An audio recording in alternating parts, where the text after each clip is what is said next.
ইসলাম রিপন ভাই সহ জিয়া সমাজ কল্যাণ পরিষদের সম্মানিত সভাপতি গিয়াসউদ্দিন খোকন ভাই, গণতন্ত্র পরিষদের সভাপতি মুক্তার আগর সহ লেবার পার্টির মুখ্যমন্ত্রী শফিকুর রহমান ভাই সহ সকলকে জানাই আমার পক্ষ থেকে আন্তরিক শ্রদ্ধা, সালাম ও অভিনন্দন। প্রিয় সংগ্রামী ভাইয়েরা, আজকের এই মানববন্ধনে উল্লেখ করা হয়েছে ভারত কর্তৃক যে উস্কানি এবং ভারতের ষড়যন্ত্রে বাংলাদেশের আজকে যে রাজনৈতিক পরিস্থিতি তার বিরুদ্ধে আজকের মানববন্ধন কর্মসূচি করা হয়েছে। আমরা ভারতের পররাষ্ট্র মন্ত্রণালয় থেকে বাংলাদেশের জনগণ বিরোধী যে বিবৃতি দেখেছি, ভারত এই বিবৃতির মাধ্যমে বিশ্ব মানবাধিকার লঙ্ঘন করেছে। ভারত তাদের পররাষ্ট্র নীতিকে একটি হাস্যকর নীতিতে রূপান্তরিত করেছে। ভারত মোদী সরকার এই গোবিন্দ দাঙ্গাবাজ এই ভারতীয় সরকারের বিভিন্ন মহল থেকে বাংলাদেশের জনতাকে বারবার হুমকি দেওয়া হচ্ছে তারা নাকি পশ্চিমবঙ্গ বন্ধ করে দেবে। আমি ভারত এই গোবিন্দ সরকার মোদীকে, চা দোকানি মোদীকে বলতে চাই, তুমি শুধু ভারতের পশ্চিমবঙ্গ নয়, তোমার গোটা ভারতকে চারপাশে অবরোধ করে দাও, বাংলাদেশের কিছু চাপে আসবে না। বাংলাদেশের জনগণ ব্রিটিশ বিরোধী আন্দোলন করে তারা জয়ী হয়েছে, পাকিস্তান বিরোধী আন্দোলন করে জয়ী হয়েছিল। তোমার ভারতের আগ্রাসন থেকেও তারা মুক্ত হতে সেই সক্ষমতা বাংলাদেশের জনগণের রয়েছে। বাংলাদেশের জনতা আজকের এই ভূখণ্ডকে আটকে ধরে রেখেছে, বারবার মৃত্যুর দূত হয়ে মৃত্যুকে জয় করে এই ভূখণ্ড আটকে ধরে রেখেছে। আমরা ভারতীয় দালাল গণমাধ্যমগুলো যেভাবে অপপ্রচার করছে, তাতে করে এই ভারতীয় দালাল গণমাধ্যমের সাংবাদিকতা করার কোনো যোগ্যতা নেই, বরং রাজপথে ইঁদুর মারা বিষ বেড়ার যোগ্যতা রয়েছে।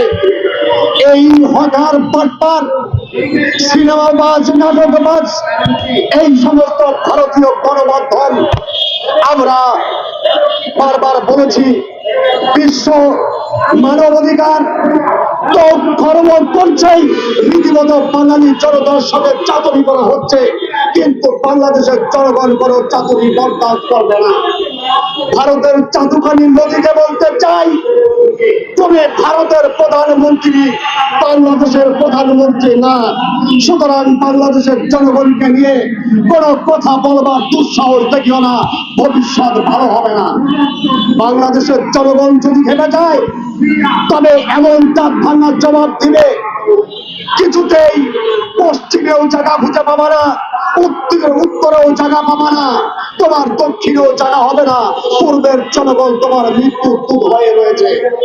আমরা ভারতের জনগণের বিরুদ্ধে কথা বলছি না, তবে ভারতের এই হিন্দুত্ববাদী বাংলাদেশের প্রত্যেকটি সময়ে প্রত্যেকটি উস্কানিমূলক আচরণ করে বিভিন্ন সময়ে আমার ভাইদের হত্যা করেছে। সর্বশেষ সেই 5 আগস্টের যারা মহানায়ক, সেই সার্জিৎ এবং হাসনাতকে খুন করার একটি পূর্ব পরিকল্পনার মাধ্যমে খুন করতে চেয়েছিল, সেটি বাংলাদেশের জনগণ বুঝতে পেরে এবং অতি চতুরতার সাথে সার্জিৎ হাসনাত তারা একটি গাড়ি পাল্টানোর মাধ্যমে তারা বেঁচে গিয়েছে। আল্লাহ পাক রব্বুল আলামিন তাদেরকে হেফাজত করেছে। কিন্তু এই প্রত্যেকটি পরিকল্পনা বাংলাদেশের হয়ে বারবার যে শেখ হাসিনাকে প্রতিষ্ঠা করার যে ষড়যন্ত্রে মোদী মেতে উঠেছে, মোদীর এই পরিকল্পনা, ভারতের এই পরিকল্পনা কোনোদিন বাস্তবায়ন হবে না। বাংলাদেশের জনগণ কোনদিন আর এই খুনি হাসিনাকে ক্ষমা করবে না। সেই 96 নির্বাচনে জনগণের পায়ে ধরে ভিক্ষা চেয়ে একবার এসেছিল, জনগণের সাথে পাটপাড়ি করেছে, প্রতারণা করেছে, জনগণকে প্রকাশ্যে বিচারবোধ বহির্ভূত হত্যা করেছে। কাজেই এদেশের জনগণ আর ক্ষমা করবে না। সুতরাং কোন এজেন্ডা দিয়েই এই হাসিনাকে বাস্তবায়ন করা যাবে না, হাসিনাকে প্রতিষ্ঠিত করা যাবে না। আজকে এই ইসকন ইস্যুতে বলতে চাই, ইসকন কোন বাংলাদেশী নাগরিক নয়, এটি ভারতের অনুপ্রবেশকারী একটি অবৈধ জঙ্গি সংগঠন। সেই জঙ্গি সংগঠনের নেতা এই যে ভুয়া প্রভু সেজে বাংলাদেশের মধ্যে একটি রাজনৈতিক অস্থিরতা সৃষ্টি করছিল, বাংলাদেশের জনগণের প্রতিবাদে তাকে যখন আটক করা হয়েছে তখন বিভিন্ন প্রভু প্রভু নামের স্লোগান দেখছি। আমরা বাংলাদেশের মধ্যে 18 কোটি জনগণ বসবাস করি, আমরা 99% মুসলমান বিশ্বাস করি বাংলাদেশে কোনো হিন্দু মুসলমান বৌদ্ধ খ্রিস্টান চাকমা মারমা বিবাহের নেই। আমরা রাত জেগে রাতের আধারে বিভিন্ন সময় আমরা মন্দির পাহারা দিয়েছি, আর তার প্রতিদান হিসাবে আমার ভাই মুসলমান ভাইদেরকে হত্যা করার দুঃসাহস দেখিয়েছে। আমরা বাংলাদেশের সংখ্যালঘু হিন্দু সম্প্রদায়কে বলতে চাই, অনতিবিলম্বে আপনাদের অবস্থান পরিষ্কার করতে হবে, ইসকন বিরোধী আন্দোলনে রাজপথে নামতে হবে। যদি সংখ্যালঘু সম্প্রদায় ইসকন বিরোধী আন্দোলনে রাজপথে না নামে, তবে এই দেশের থেকে এই দেশে খেয়ে এদেশের জনগণের সাথে বেইমানি করার প্রতিদান অত্যন্ত ভয়াবহ হবে, যা দেশ এবং জনগণের জন্য ভালো হবে না। কাজেই এদেশের সংখ্যালঘু সম্প্রদায়কে বলতে চাই, আমরা মুসলমান, আমাদের ধর্মে বলা হয়েছে লা ইকরাহা ফিদ্দীন, আমরা জবরদস্তি করি না, ধর্ম নিয়ে আমরা জবরদস্তি করব না। তবে আমার এই 99% মুসলিম দেশে একজন হিন্দুত্ববাদী সন্ত্রাসীর কারণে ভারতের উস্কানিতে আমার মুসলমান ভাই এবং সেই অ্যাডভোকেট আইনজীবী সাহেবকে যে হত্যা করা হয়েছে, তার শিশু বাচ্চা চিৎকার করে কাঁদছে, আমরা সেই শিশু বাচ্চার চোখের বাড়ির প্রতিদান চাই।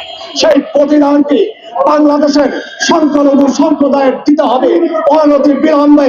সংখ্যালঘু বারবার বলছি, তাদের অবস্থান পরিষ্কার করতে হবে, ইসকনের বিরুদ্ধে আন্দোলনে নামতে হবে। যদি ইসকনের বিরুদ্ধে সংখ্যালঘু সম্প্রদায় রাজপথে নেমে আন্দোলন করে, ইসকন নিষিদ্ধের প্রতিবাদ করে, সেই ক্ষেত্রে আমরা তাদেরকে ধরে নিতে পারি তারা বাংলাদেশের বৈধ জনগণ। কিন্তু বাংলাদেশের বাংলাদেশের থেকে ভারত মোদীর পূজারি করা কোনোভাবে আর বরদাস্ত করা হবে না। প্রয়োজন হলে ভারতের যে মুসলমান রয়েছে আমরা তাদেরকে নিয়ে আসবো, ভারতের হিন্দু ভারতের পাঠিয়ে দেবো, বাংলাদেশকে দ্রুত পবিত্র রাখবো, বাংলাদেশে কোনো ষড়যন্ত্র সহ্য করবো না। এ আশা ব্যক্ত রেখে আগামী দিনে আরেকটি কথা বলে শেষ করতে চাই।